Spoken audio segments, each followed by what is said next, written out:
you.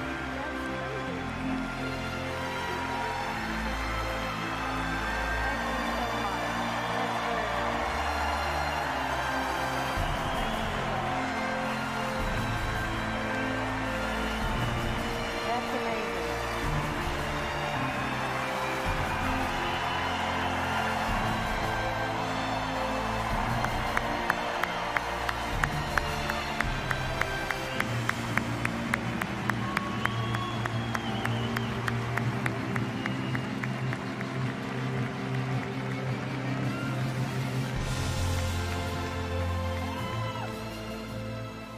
Ambassador, I think they're a little lukewarm on, I'm just not sure what the reception is going to be like. So let's pick up on where I left off in my introduction, that statement you made following the meeting, the Security Council meeting on the Middle East.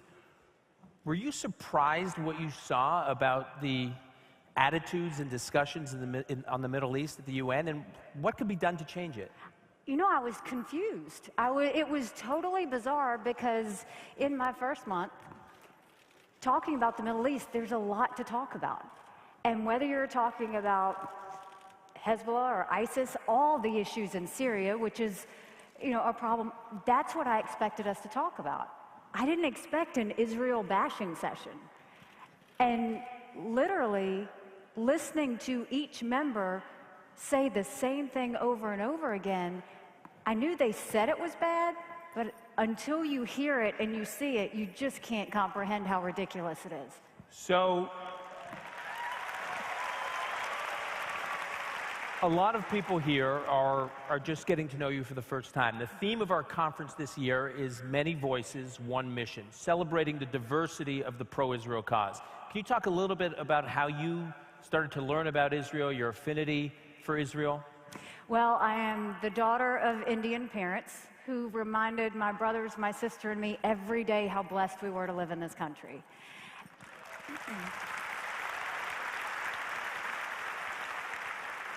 And the truth is, I have seen so many similarities between the Israeli culture and the Indian culture. We're very close-knit. We love our families. We have a strong work ethic. We believe in professionalism and philanthropy and giving back. It's very true. So that's all the good things. We're aggressive, we're stubborn, and we don't back down from a fight. So it's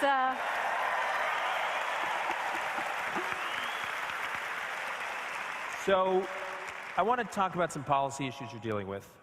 You recently said that any resolution of the Syrian civil war should not leave Iran in any control of territory or influence in territory where it could pose a threat to America's allies, including Israel. So from your perspective at the UN, what is the attitude about the enforcement of the Iran deal and how to hold Iran accountable? Most importantly, how to hold Iran accountable for the deal and for the threats it's posing?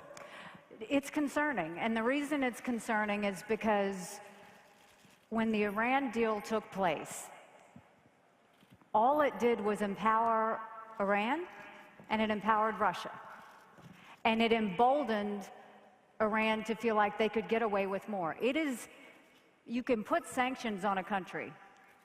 To take sanctions away, it's very hard to go back and put sanctions back on. So what we have said is we're going to watch them like a hawk.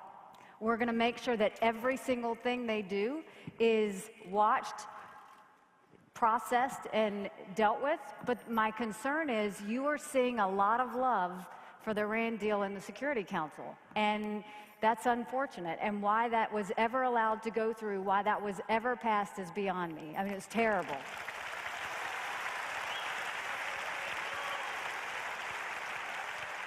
I want to quote from your first remarks, your first public remarks as ambassador. You said, regarding those countries, those nations that don't have America's back at the UN. I think everyone was sort of stunned when you said this, because you said, quote, "We're taking names." You said,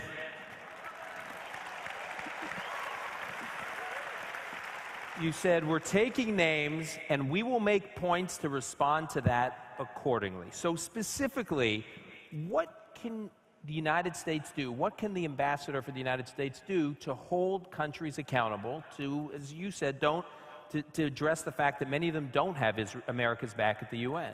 You want to see my list, don't you? Yeah.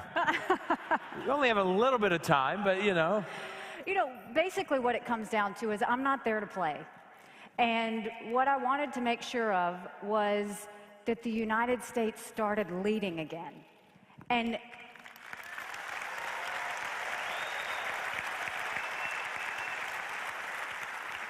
leading isn't saying and doing things when it's comfortable. Leading's saying and doing things when it's not comfortable. So the goal was have the backs of our allies.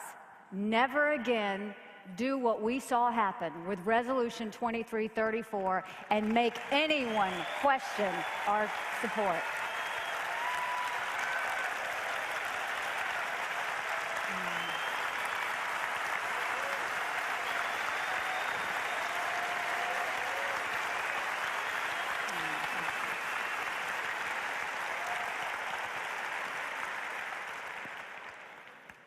When Resolution 2334 happened and the U.S. abstained, the entire country felt a kick in the gut. We had just done something that showed the United States at its weakest point ever. Never do we not have the backs of our friends. We don't have a greater friend than Israel.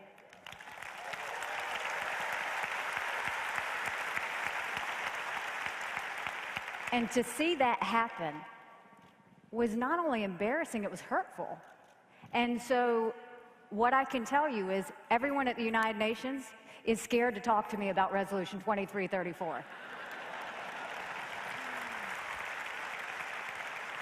And I wanted them to know that, look, that happened, but it will never happen again.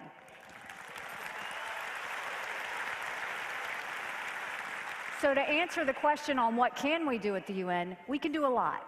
The power of your voice is an amazing thing. So one, changing the culture of the UN is very important. And the way you change the culture of the UN is the United States tells them what we're not going to put up with. We start to change the culture to what we should be talking about. And then we actually act on what we say. I wear heels. It's not for a fashion statement. It's because if I see something wrong, we're going to kick them every single time.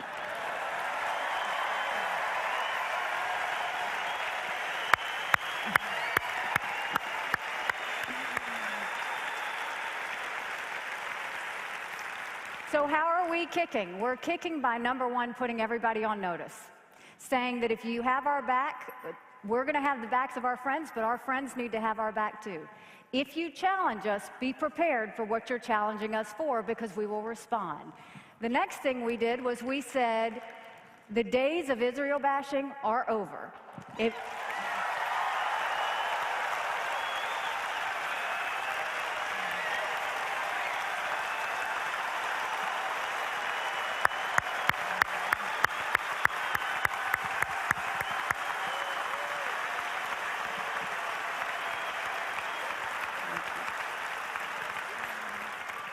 We have a lot of things to talk about. There are a lot of threats to peace and security, but you're not going to take our number one democratic friend in the Middle East and beat up on them. And I think what you're seeing is they're all backing up a little bit. The Israel bashing is not as loud. They didn't know exactly what I meant outside of giving the speech, so we showed them. So when they decided to try and put a Palestinian in one of the highest positions that had ever been given at the UN, we said no, and we had him booted out.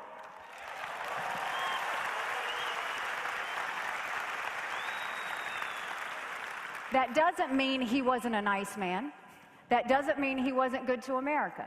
What it means is until the Palestinian Authority comes to the table, until the UN responds the way they're supposed to, there are no freebies for the Palestinian Authority anymore.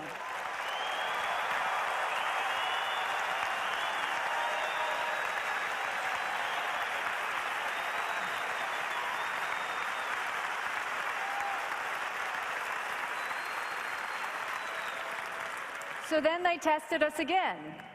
And a ridiculous report, the Falk report, came out. I don't know who the guy is or what he's about, but he's got serious problems. Goes and compares Israel to an apartheid state. So the first thing we do is we call the Secretary General and say, this is absolutely ridiculous. You have to pull it. The Secretary General immediately pulled the report, and then the director has now resigned.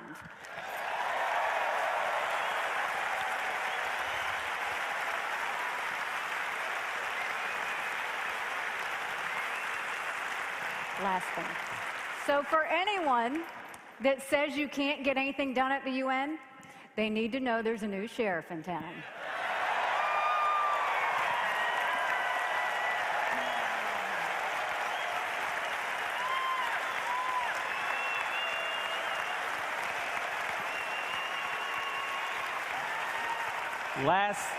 Last question. I think this crowd would be thrilled to hear you for hours, but we're going to, days, weeks, months.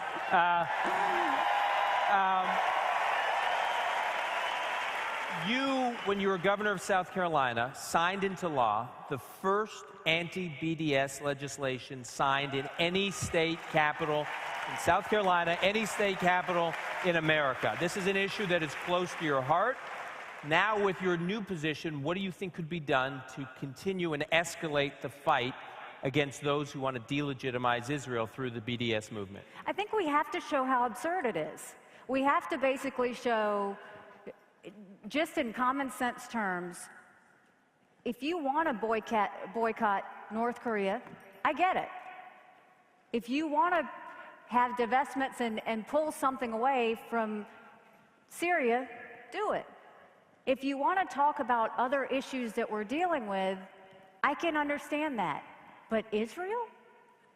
You know, and number one, I appreciate all the support and kindness and everything that you've given to me. But all I did was tell the truth.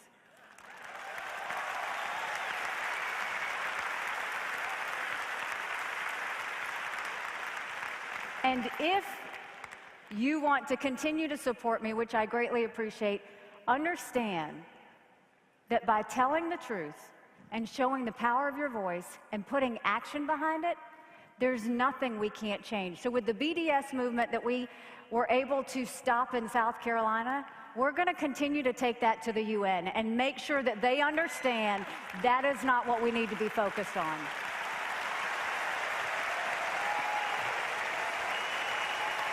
Well,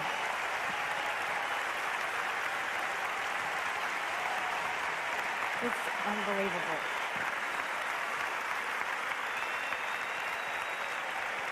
I think you'd agree, folks. Oh, that's so nice. Thank you. Thank you very much. I think you'd agree. A refreshing voice for America to have at the United Nations. Please join me in thanking the Honorable Nikki Haley.